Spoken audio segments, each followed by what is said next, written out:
How to reset security question on Yahoo Mail. Open your Yahoo Mail application. Yahoo Mail no longer uses security question for account recovery. Instead, it relies on phone numbers, recovery emails, and two-step verification.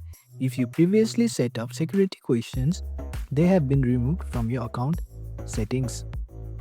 However, you can update your recovery option to keep your account secure.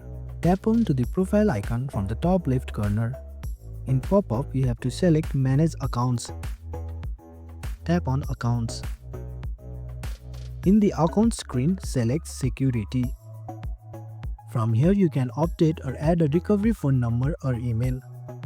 Remove outdated recovery option for better security. You can turn on two-step verification. Yahoo will send a verification code via SMS. Enter the code and tap Verify. You can reset your Yahoo Mail password if needed. If you are trying to recover it, you can just tap on Change Password, then type in a new password, and that's it.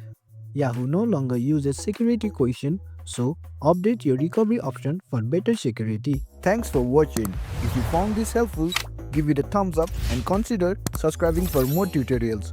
Drop a comment if you have question or suggestion for future videos.